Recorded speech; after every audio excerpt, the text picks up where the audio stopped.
Mr. Speaker, in addition to the parliamentary questions enumerated by Minister of State Ms. Low Yen Ling, may I have your permission to answer PQ 2312 by Mr. Louis Chua that is scheduled for a subsequent sitting as it touches on a related subject matter?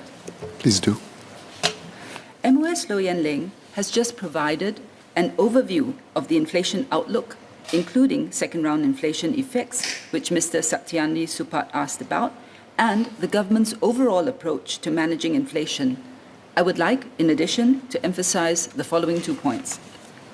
First, while the inflation rate of 3.8% reported for November 2021 is high, a significant part of that 3.8% is accounted for by accommodation, mainly imputed rentals, and private transport costs.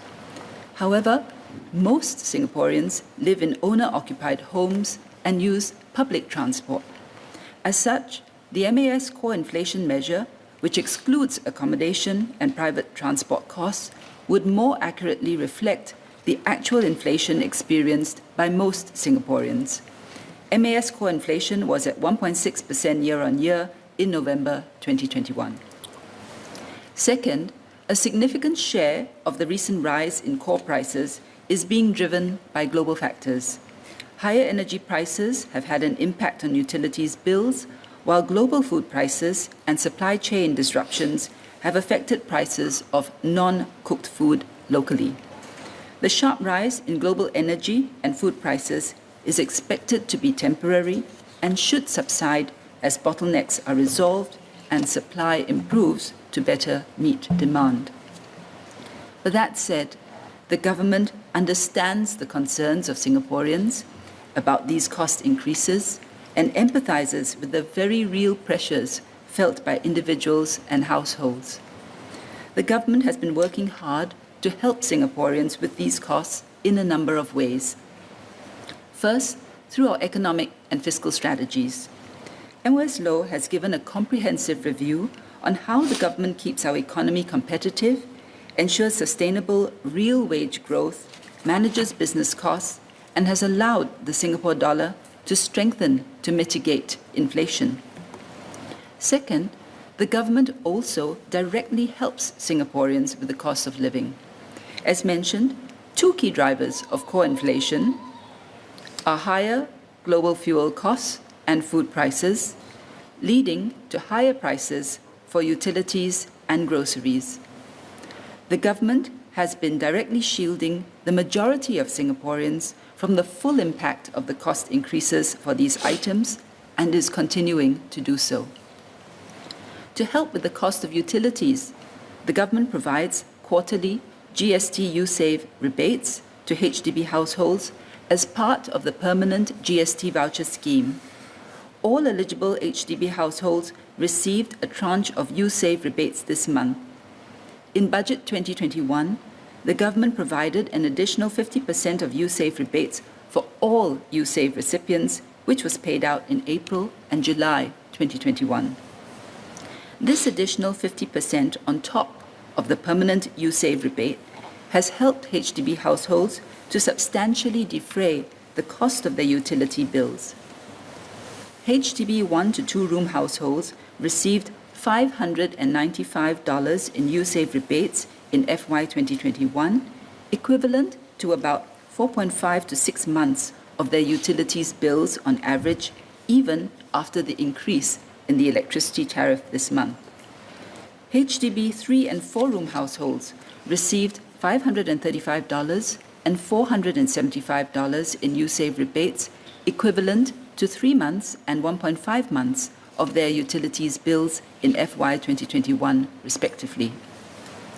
To help households with daily expenses, especially food, the government has given $100 in Community Development Council or CDC vouchers to every Singaporean household in December 2021.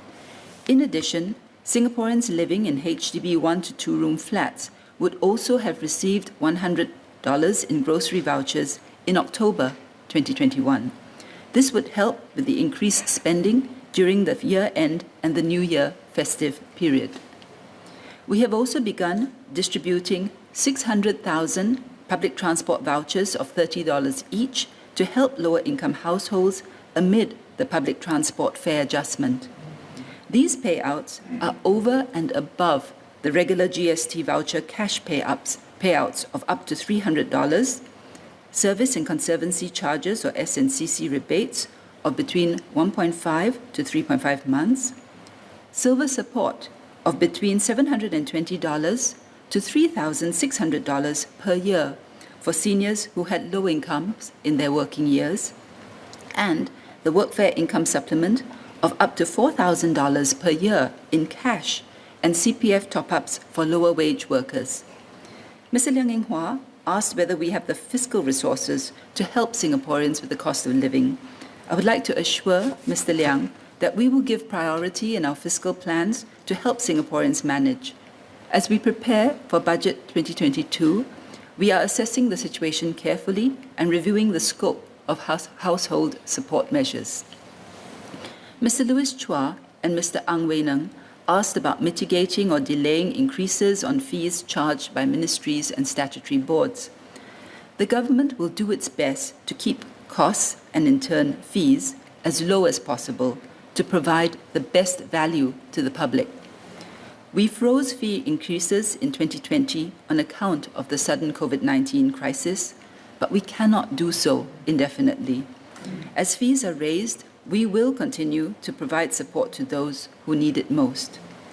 Our approach to running cost-efficient services and providing targeted help allows us to keep our total burden on businesses and households low. Ms. Fumi Ha asked if our fiscal support contributed to higher inflation. The answer is no. The size of our fiscal injections in 2020 to 2021 were correctly sized to cushion the sharp fall in output during this crisis period.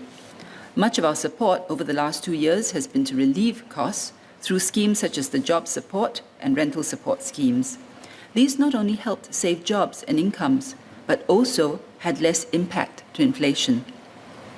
As businesses and households adapted to living with COVID-19 and stabilized their revenues and incomes, we were able to taper off our fiscal support and shift the emphasis towards restructuring, transformation, and growth. On Mr. Satyandi Supat's and Ms. Fumiha's questions about the fiscal response going forward, we will continue to monitor economic conditions closely to ensure that businesses are adequately supported, especially in more adversely affected sectors, and balance tapering off of relief with support for transformation and restructuring. Mr. Liang Eng Hwa asked if the proposed GST increase remains part of our strategy for fiscal sustainability, and if so, what can be done to mitigate the impact of the GST increase on Singaporeans, especially lower-income households and retirees.